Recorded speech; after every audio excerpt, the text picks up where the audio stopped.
Good afternoon, folks. How are we doing today? I hope we're well. I hope we're well. Thank you so much for joining me today. Hope you're having a good day. Yes, this week is gone a little bit bananas in terms of scheduling. Uh, this was meant to be yesterday, but I was in the office yesterday, so that couldn't happen. Alas, hello, Photostyle. Thank you for joining us today. And thank you. I see a lurking Moondust Cats as well. Always wonderful to see you here. Yeah, so normally this is Monday. I was in the office, couldn't do that. Then tomorrow um, would normally be lunch chat with games, but my schedule is a little bit bananas tomorrow as well. So that will probably shift to Thursday. So essentially we're doing the week as normal, but shifting it by a day. So this is today, Tuesday, and with games on Thursday. I think with games, we're going to play Harvard again. I I had a great time playing Harvard on my last with games stream. That was a really fun game, and I am under no obligation to do any more gaming of it. I got my key, I did my stream, put videos about it. But I just generally enjoyed it. It was a great game, so I think we're going to keep playing it. Though I will note this is one of these bizarre things. Social media algorithms, YouTube algorithms, especially with shorts, it is odd the things that get picked up and things that don't get picked up. Like, on average, I would say a short video that I put up on TikTok, say, will probably do 200 views. You know, if it's good, there's something kind of catchy in it, maybe it'll do 500. The TikTok generally does higher than YouTube. YouTube Shorts, maybe. You know, if it just about gets picked up, it'll do something like 400, something like that. But it could just stay on like 10. You know, it really does depend if it hooks onto it. But if something really hooks onto it, the algorithm goes bananas. I had 2 shorts came out of my Harvest stream. Well, actually, no, I did 3 from it. I did 3 shorts from it. One of them on TikTok did quite well. One on YouTube did quite well. Different ones.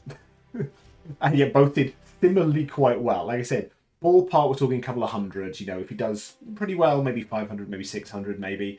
Both of these did over 10,000 views, which is ridiculous. Like the one on YouTube did something like 11,500 views. It was something like, as of last night, I want to say something like 125 hours worth of watching it, which is pretty cool. But yeah, algorithms. You know, you can't predict what's gonna pick up and what's not. It's one of these things like, yay, glad a video did very well, but it's somewhat frustrating because, you know, I do things like short thoughts. You know, so I put a huge amount of time and care into crafting something. I work really hard on the edit, and it does some numbers, not great, but it does well enough that I think it was worth doing. And then I stream a game and throw together a couple of shorts on it, and it does 11,000 views. It's like, why couldn't that be the stuff that, you know, why couldn't that be my content?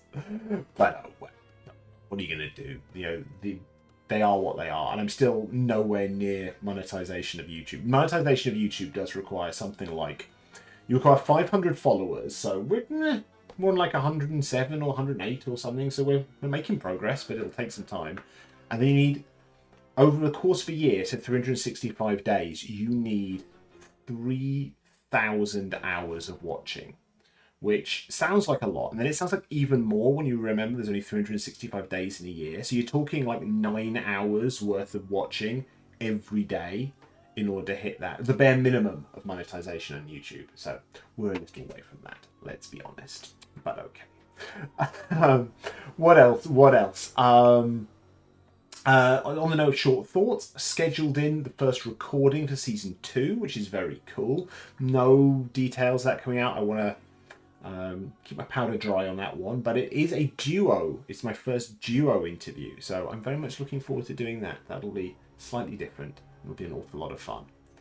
Last thing on this, I mentioned on previous streams and on my Ko-Fi weekly posts that I've actually been doing some fiction writing. I don't know if you, for those out there who don't already follow Mash, who's at Mashashi, difficult to say. She, as part of Treat Your Geek, is putting together a short story compendium called An Adventurer's Guide to Love, Life and Villainy. And she mentioned it on one of her streams, and I've written a fair few short stories in my time. I've never published any of them. And I was like, well, do I have anything along those lines? Because I should probably caveat this, that the theme of the short story collection is romantasy. So it's romance fantasy, which is not a genre I tend to write in a lot. And I didn't have anything in my kind of archive of stuff, but I thought, yeah, I'll give it a stab. And then I got a really good idea for it. And wrote it, and I was really happy with the end result. So that I submitted that over the weekend. I was talking to Mash this morning about that. Minor edits, but that's very cool, and enjoys that. I will give you more news about when that is out, etc., etc. But it is a short story called Vows, and I'm rather pleased with it. I think it's quite good. So I look forward to you enjoying it as well when it comes out. Right. Should we dive into why we're here today? So, today's lunch chat is a little bit different. Normally, I tend to talk about 2 or more topics. Really, today we're going to talk about one, other than that huge aside there about YouTube. We're going to talk about one topic here, which is the Discworld tabletop RPG Quickstart.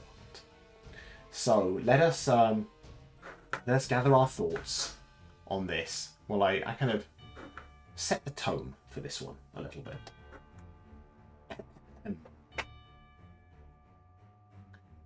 Squatting on the dark loam of the Stowe Plat, surrounded by cabbage fields as far as the eye can see and bisected by the River Ank, which can only be called a river because it moves slightly faster than the surrounding land, this ancient city has stood for thousands of years. Built and rebuilt upon itself, it has weathered invasions by letting the invaders in, making them its own and then robbing them blind in the process, several civil wars, and too many fires to count owing to the time-honoured Morporkian tradition of building out of dry wood and thatch waterproofed with pitch.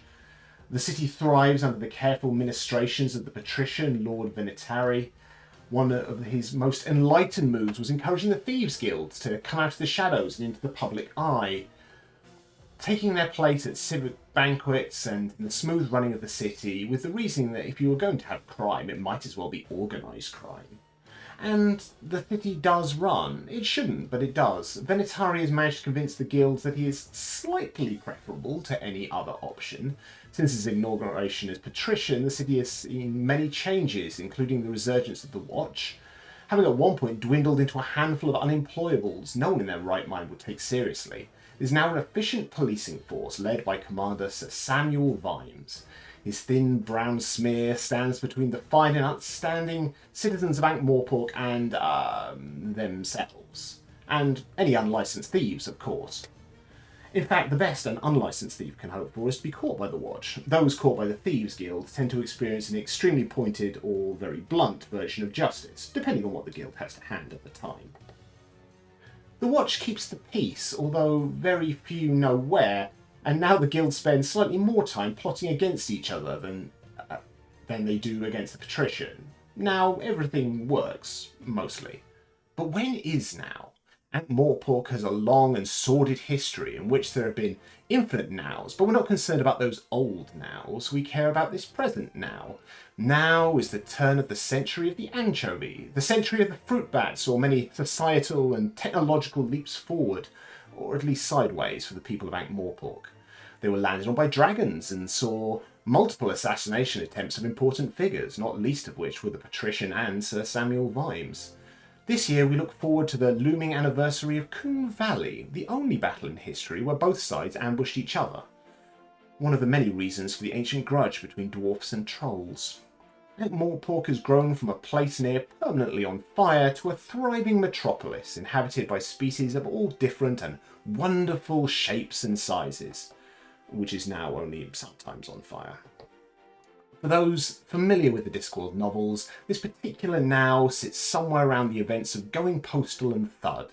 Coombe Valley looms ahead like an iceberg, The Grand Trunk Semaphore Company grinds the clacks into the ground in the name of profit, and a certain conman named by doting, if unwise, parents plies his trade with no thought of angels. This is the now of Adventures in Ankh-Morpork. That's a little bit of the introduction to Modiphius's, I should probably pronounce the company's name right, Modiphius's Discworld tabletop RPG Quickstart guide that was very kindly provided to me by Sophie from their PR team. Let's just start off with this one. It's kind of wonderful. That's how I'm going to start this off.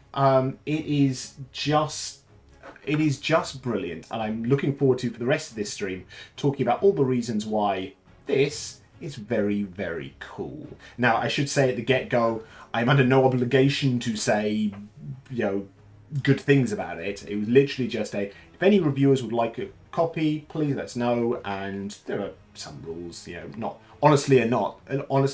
There was no embargo or anything like that.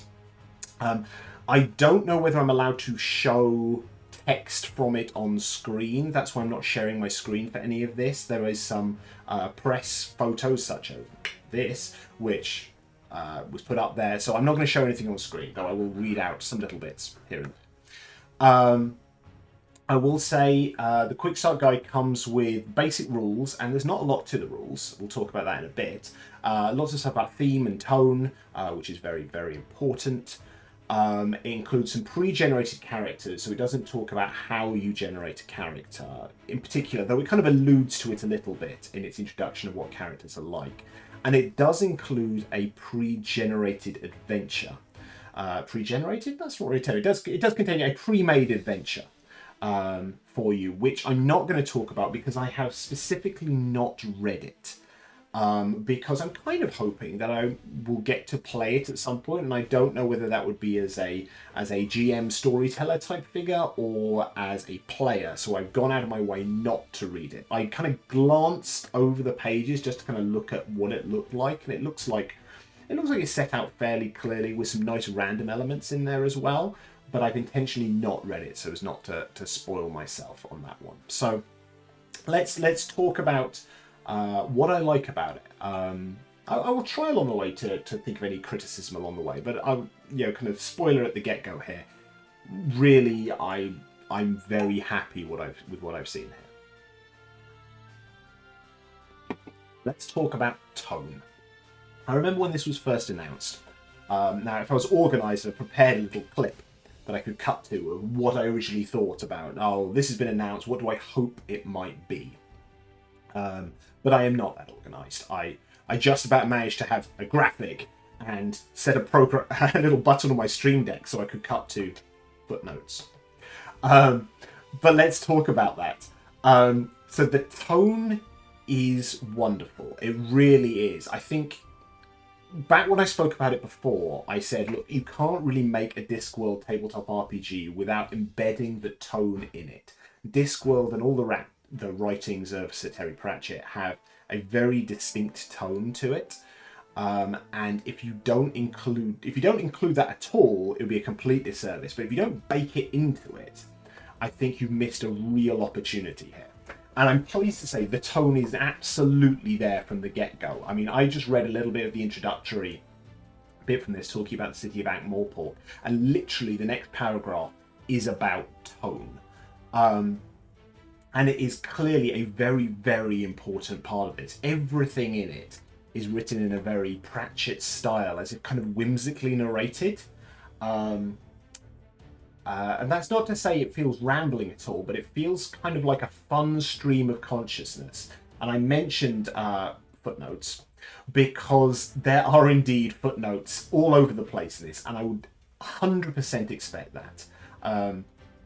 Because those sorts of asides really do give wonderful flavour to Sir Terry's work, and the fact that they're included here, even in just GM descriptions and rules, adds a lot of fun whimsy to this that really is kind of baked into this.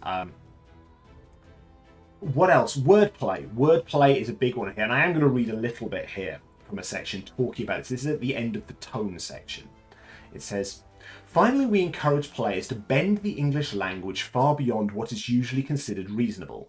Terry Pratchett used words in ways that were unexpected, in combinations and meanings that were playful, joyful, and often unreasonable. We heartily encourage you to do the same. The more awful the puns, the better." Now, absolutely, there is joyous use of wordplay in it. And actually, when we get to some of the rules later on, wordplay is thoroughly encouraged, not just in how you play your character, in terms of what they say and do, but in terms of how you use the rules. And that's very, very fun. So let's talk about rules here.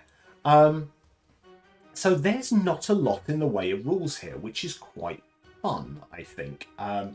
If this role-playing game were bogged down in rules lawyering and caveats and clause 5.32, I think it would lose an awful lot, unless it was actually a pastiche of that. I think you could maybe do something where you had ridiculous rule lawyering in a self-referential way, but I think it would be very hard to do that well. But basically the rules are very straightforward. Essentially, when you've got to do something that is difficult, you need to attempt to test. And how this works is this. You declare an action. So you say the thing you would like to do. You justify that using some of your character's traits. And we'll talk about the traits in just a second. Based on how convincing you are about your description of why you should be allowed to use your character's traits in this particular manner to do this certain thing, the GM assigns you a die that you're going to use to this, either a D4, a D6, a D10, or a D12, and which the player will then roll. And then the GM gets to use a narrativium die, which is a D8. And narrativium, I believe, is the general name for the rule system that's going on here. And then you compare answers. So let's look at those numbers again. D4, D6, D10, or D12 versus a D8. So you kind of, by a very broad mathematical sense, have a 50% chance of rolling a better die than the GM, and therefore a 50% chance of rolling one that's worse. But you can't roll a D8 yourself. So that's interesting. So straight away there, you are putting the players in a situation which I think we've all enjoyed over the years of role-playing, where you are encouraged to bend and twist your character's abilities, in this case traits, to justify something absurd. And based on how well you manage to do that absurd thing, or how well you're able to argue that you should be able to do that absurd thing using the traits your character has, depends what sort of die you roll. After those are rolled, you can potentially use luck, which is a thing that exists, to ask for help. If you ask for help, you're essentially asking one of your fellow players to have their character help in some manner. They get to roll a die again. The narrativium die does not re-roll. But there are stakes to this one, and we'll talk about stakes in a second. And after you either success or fail, you resolve the situation. But so what are the possible resolutions and what are the stakes? Well, when you are convincing the GM of what you are going to do and how you're going to do it with which traits, the GM will describe to you the die you get to, they'll say, right, you get to do that with a D10, say, and the consequences for failure will be either inconsequential, minor, major, or exceptional, and those rank up. So inconsequential, clearly things go badly, it's not going to go that badly. Going all the way up to exceptional, which could be life and death. So you've got an idea of the stakes before you roll the dice and what tools you have in order to do it. Now, if you use luck to ask for help in this, it actually increases the consequences by 1. So in a sense there, you are increasing your likelihood of doing it by bringing in someone else to help you. But if it goes wrong, it will go wrong worse, and will go wrong worse for both of you, which is wonderful. That is that lovely munchkin dynamic of we're in it together. We are trying this foolish thing, and now the stakes are even higher, and if it goes wrong, it's going to go catastrophically wrong. which undoubtedly is going to be incredibly entertaining. There is a notion of there, and I will describe it for a second. Let me just jump to the quick page for this. I should have prepped this one in advance, and I didn't. Let's jump down to this one of how exactly you resolve them. This is me scrolling through pages very quickly. Right, so we have the notion of a failed action, a description of a twist, and then what happens as a consequential trait. So they gave, for example, here an inconsequential result. Bursting open a door fails, you stub your toe, that's the twist, and you gain the trait hopping mad. A minor one, for example, out drinking a dwarf, the twist could be the beer is far stronger than you expect, and you now get the trait seeing purple elephants. A major one, trying to avoid a runaway cart and fail it, the twist is jump into a cesspit, and the trait is covered in something very identifiable. And finally, getting into an exceptional one, jumping between rooftops, failure, a near-death experience, and if you manage to come back to the story, you would have a definite fear of heights. Life or death exceptional ones may take the character out of it. They may actually die. It may be an encounter, and it's a description. It mentions here you may want to have a brush with death when you include the death character, providing he obviously talks in capital letters. So that's wonderful. I like the fact that, death could occur, but actually you can kind of Pratchett your way around it, potentially. It is also worth noting there is something in there called a 1,000,000 to 1 chance. That is a mention many times in the Discworld novels about 1,000,000 to 1 chances happening 9 times out of 10. If there's a situation that is so ridiculous that it could be described as a 1,000,000 to 1 chance, the GM is encouraged to just let them succeed. But this should only happen kind of once in a blue moon, which I quite like. I think, again, that makes for memorable storytelling.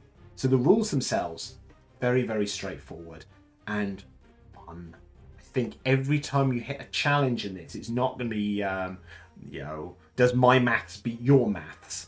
It is going to be down to the foolishness of the storytelling from both parties. The storyteller, the GM, has described a slightly ridiculous situation. The player has countered with their ridiculous way they're going to approach it. There's then a little bit of negotiation on this one. Maybe you bring in a third party to help, and the stakes and the ridiculousness becomes even more, and then there will be consequences, which feels right. It really does feel right. I'm curious to know how it plays, but I like the way this feels. So let's talk about characters. Characters are interesting. I saw a mention of this from Sam Size doing his own review of this one. And I saw an interesting mention of the fact that there were no stats, no abilities in the Discworld tabletop RPG. And I was immediately intrigued. And I can report this is indeed the case. So let me give you, again, a small snippet here of a description, which will, again, reinforce that tone, but also give you a notion of how they've designed characters the way they have. Characters in Adventures in Ankh-Morpork are a collection of traits held together in the approximate shape of a person. In this way, they are not so different from their players. So, you don't have stats. You have traits, which are essentially sentences on there that are used in various ways. So I don't know if I can show a character sheet, so I'm just going to talk through it. So you name your character, great, nice and easy. You are told to put pronouns down. Yes, we like this. It's baked into it straight away, marvellous. You choose an organisation you may be affiliated with, for example, the City Watch. A background description, nice one-line thing. We've got one here, a pre-generated character whose description is a zombie who lived and died on these streets. You now have 3 interesting categories here, and I'll try. Let's pull up the descriptions of these to get these right, because it would be good for me to get this right on this one. So first of all, they have niche traits, their experiences and where they fit into the group. So you have 2 of these. their core, which is their outlook and how they react to the world, so kind of their guiding mantra or principle. And then 2 quirk traits, the odd little idiosyncrasies and eccentricities that make the character who they are. So let me pick a character, pre-generated character here, and give you an example of this. So one of the characters, pre-generated characters you've got here is Constable Cliff. He's part of the Watch. His background is he's a troll raised by loving human parents. His niche traits are public relations and being the face of the group. His core principle is people aren't things. I like that. Very straightforward, 3 words, very principled, and gives you a huge idea about the morality of this character. And his quirks: a winning smile and chiseled features, and simple but not stupid. So these are... I've just given you like 5 sentences that describe their personality, and there's an awful lot baked into there already. You already get a feeling and a vibe of the character without having to put numbers attached to it. And you can kind of see how you would play this character and how they would interact in the Discworld, and specifically the city of Ankh-Morpork. I will say there is 1 number on there. There is luck. You get 4 luck. I'm pretty sure everyone gets 4 luck. Every time you use luck in a certain circumstance, you reduce it by 1. And I think it comes back essentially at the end of an adventure. But there we go. We have traits: niche, core, and quirks. We don't have any numbers. So let's think back to how we do a skill test. So the GM has described a situation. There is going to be a test involved in this. The player says how they're going to attempt it and which trait is going to be used to kind of drive this. It's the vehicle that drives this forward. So sometimes this will be very obvious. For example, let's look at Constable Cliff's one. If he is, niche traits are public relations and the face of the group, that's really obvious if it's a dialogue thing. If they're trying to talk their way out of a situation, clearly that is applied very easily. There are other ones here which are interesting, like simple but not stupid. The way you would apply that is by like an insight type thing. The fact that this person, you're very, very down to earth. In fact, he's kind of made of earth as a troll. But he's not stupid. His intelligence isn't low. Or maybe his book smarts is not there because he's just kind of a simple guy. But his insight, his brain does work very well in this one. So you can justify this stuff. And again, we go back to wordplay again, in that it suggests please use puns, wordplay, double meanings of stuff to justify how you're using a skill. So you could have words in your traits and you write the traits yourself. I assume there's nothing about character generation in this, but I assume you write them yourselves within some vague confines. So you are writing these and you're encouraged to include words that have multiple meanings so that you can use those traits in ways they weren't originally intended to be used. And that is a gauntlet to throw down. The joy of writing something that's got potential for double meanings and other uses of words. My mind goes to a logic puzzle, which frustrates a lot of people because it's not a proper logic puzzle, which is you're stuck in a room. There are no doors, windows. There are solid walls, solid ceiling, solid floor, and all you've got in the room is a table. How do you get out? And the solution, or one of the many solutions to this, is you rub your hands until you're sore. You use that saw to cut the table in half. 2 halves make a hole, and you jump through the hole. That kind of logic and wordplay, and applying intentional or unintentional double meanings of words to your advantage to justify how you can use a seemingly unconnected trait to solve a problem. That's wonderful.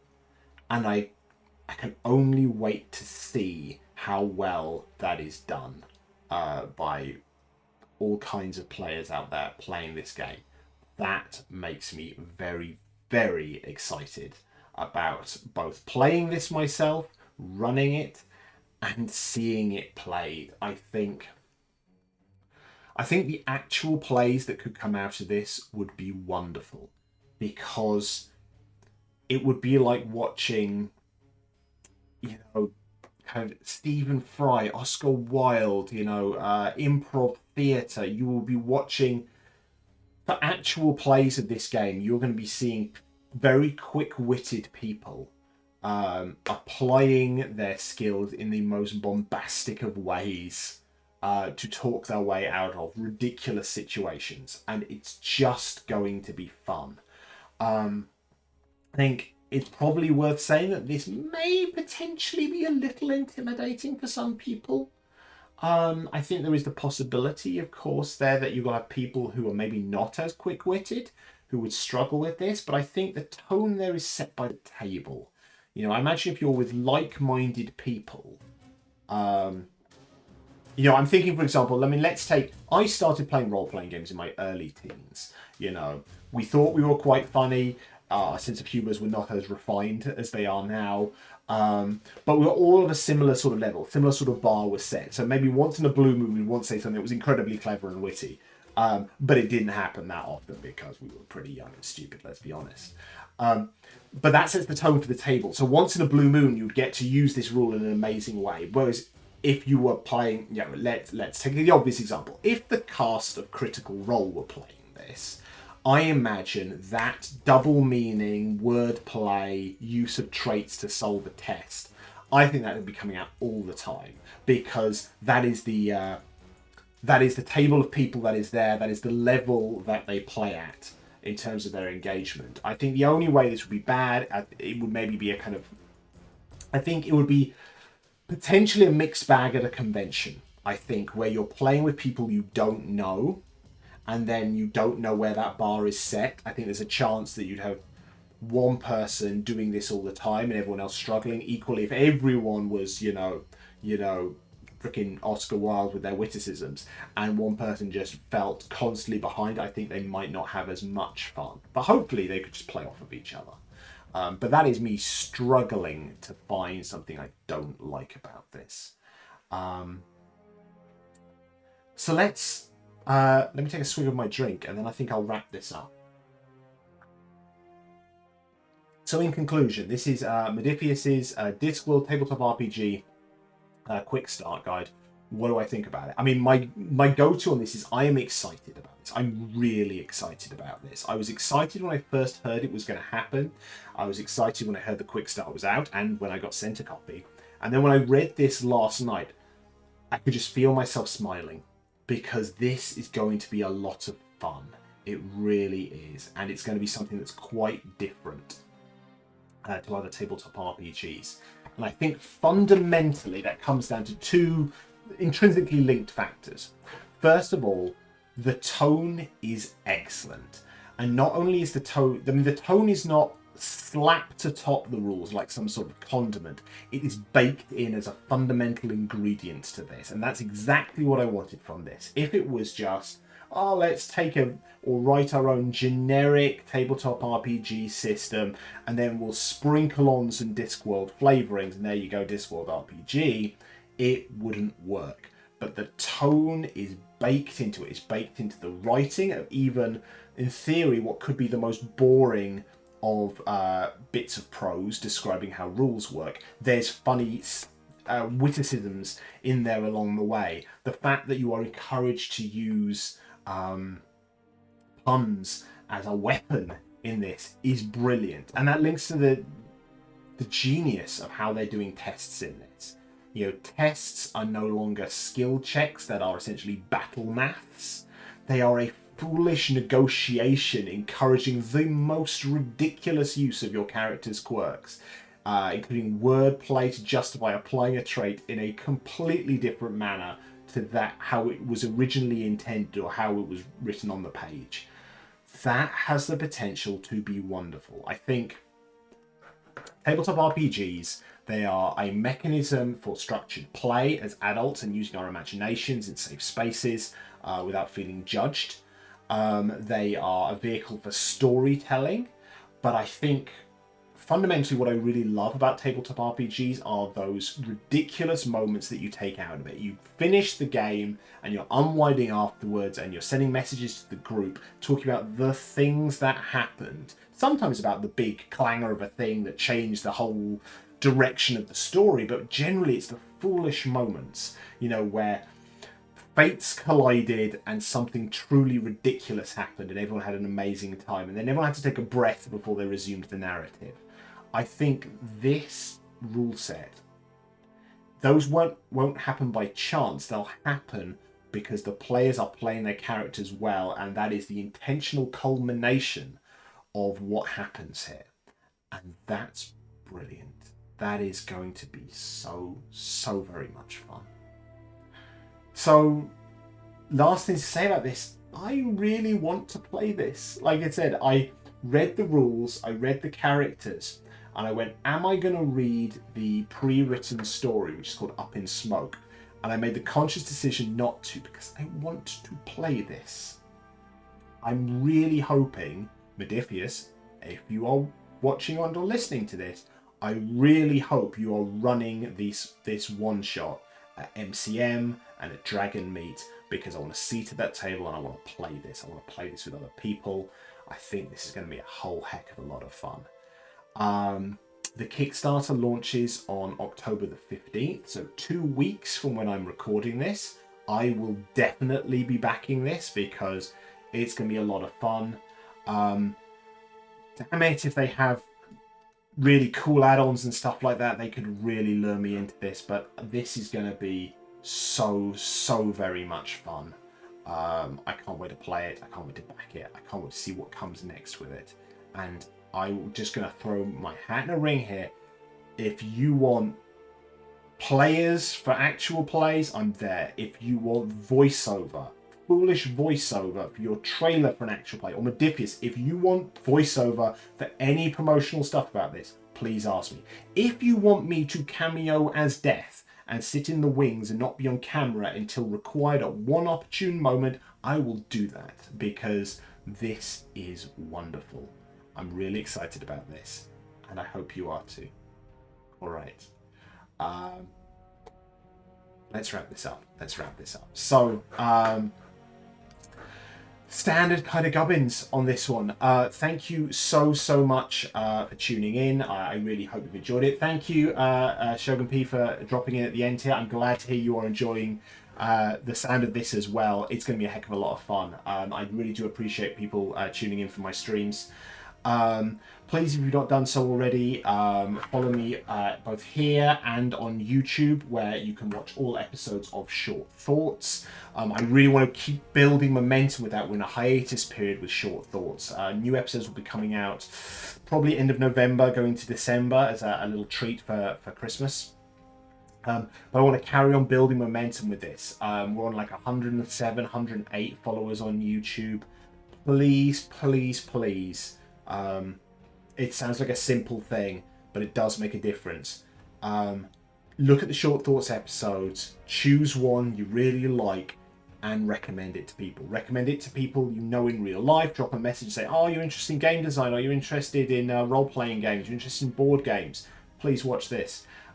Send it their way. Please tweet about it. Please share episodes, because I'm slowly surely expanding this bubble, but it's really tricky to do. You know, I lucked out. You know, my silly short, you know, they got 11,000 freaking views. You know, I got about 3 more followers, which was brilliant. You know, that's not a great ratio, 11,000 views to 3 new subscribers, but it's something. So please, every single person you recommend this to, please, share an episode you like with them. Ask them to watch it, ask them to follow me, take a chance, because building momentum is really hard. So if you could do that for me, that would be absolutely wonderful. That's all I ask, and it doesn't cost anything, please.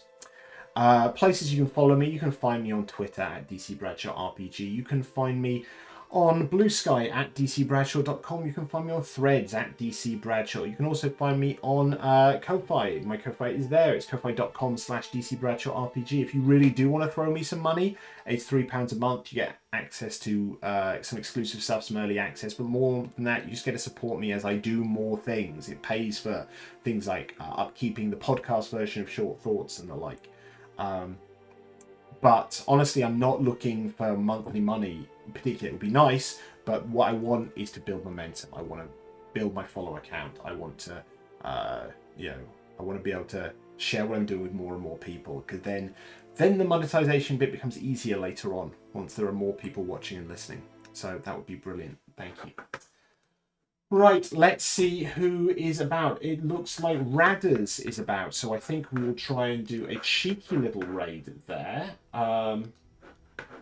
I'm not sure what Radders is playing. Radders is, I think, just chatting right now. Looking at the wrong thing. Let's have a look. They are playing Grun, which is not a game I know, but I'm very curious to know what it is. She's running around with a set of secateurs in a wholesome kind of way, not in a menacing kind of way, which is nice. Okie doke.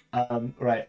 Have a wonderful afternoon, and I will see you on Thursday when we carry on playing Harvard. It's a brilliant puzzle game, and I'm really enjoying playing it, so I hope to see you then. All right. Take care. Bye.